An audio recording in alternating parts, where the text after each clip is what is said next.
Bismillah, Assalamualaikum warahmatullahi wabarakatuh. Alhamdulillah, alamin. Asyhadu an la ilaha illallah, asyhadu anna Muhammadan abduhu wa rasuluh. Allahumma sholli ala Muhammad wa ala ali Muhammad. Selamat pagi, siang, sore, malam teman-teman semua. Eh, Sekarang kita kembali lagi nih di masih sama saya Didin Sadudin. Nah, di video kali ini seri ketiga, asik seri.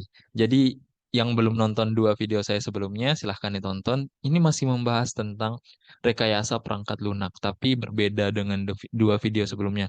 Nah, di video kali ini kita akan membahas tentang apa sih? Kita akan membahas tentang tiga hal dan kita akan lihat ya, tiga hal itu apa. Nah, jadi kita akan membahas secara garis besarnya itu tentang white box dan black box. Jadi, pembahasan pertama kita adalah apa sih pentingnya software testing dalam pengembangan software. Lalu yang kedua, apa perbedaan white box dan black box testing. Dan yang ketiga, itu bagaimana cara melakukan black box testing dengan metode uji kasus. Nah, kasusnya seperti apa?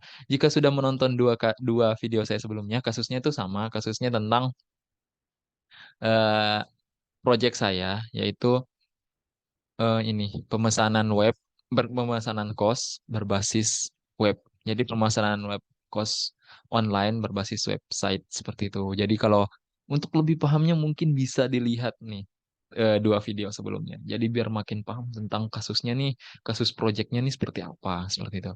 Nah, langsung saja kita ke pembahasan pertama. Mengapa software testing itu penting? Nah, software testing adalah langkah kritis dalam siklus pengembangan software karena membantu mendeteksi dan mengidentifikasi bug, kesalahan, atau kelemahan dalam perangkat lunak sebelum diimplementasikan ke lingkungan produksi. Dengan melalui testing, kita dapat meningkatkan kualitas, keandalan, dan keamanan perangkat lunak kita. Nah, contoh kasusnya seperti kos online berbasis pemesanan kos online saya berbasis web di kelompok kami, software itu dapat dengan mengadakan membuat software testing, kita dapat membantu untuk memastikan bahwa fitur-fitur seperti formulir pemesanan, integrasi dengan sistem pembayaran, dan pengolahan akun penggunaan berfungsi dengan benar. Sebagai contoh, dengan melalui uji fungsional pada proses pemesanan, dapat diidentifikasi apakah aplikasi pengolah pemesanan itu berjalan dengan benar. Pemrosesan pembayaran itu apakah berjalan dengan lancar dan memberikan konfirmasi yang akurat kepada pengguna. Nah, software testing sendiri itu adalah proses evaluasi sistematis perangkat lunak untuk memastikan bahwa proses beroperasi sesuai dengan spesifikasi yang telah ditentukan dan memenuhi tujuan bisnis kita. Ini melibatkan pengujian fungsi, performa, keamanan, dan keandalan perangkat lunak untuk mengidentifikasi dan memperbaiki cacat dan kesalahan.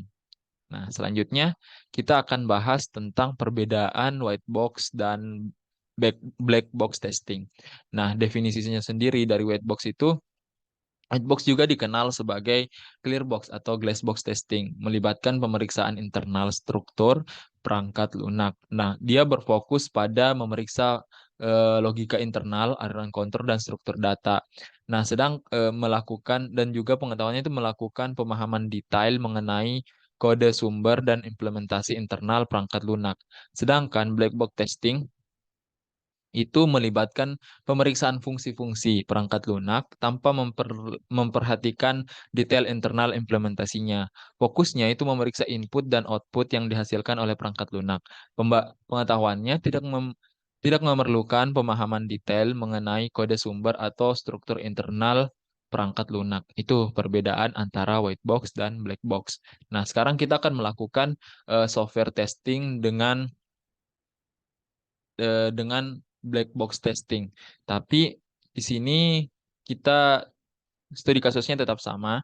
Nah, kita akan melakukan mulai dari requirement analysis hingga test research reporting. Nah, dengan studi kasus tadi sudah saya bilang studi kasusnya sama. Nah, langkah pertama itu requirement analysis.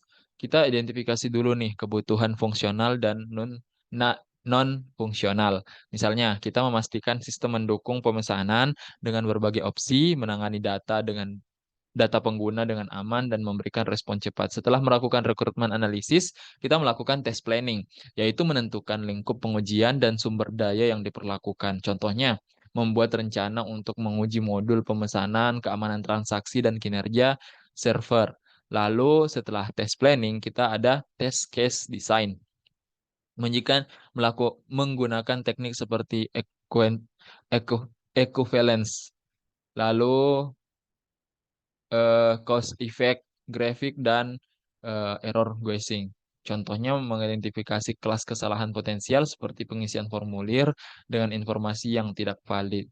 Lalu ada defect reporting.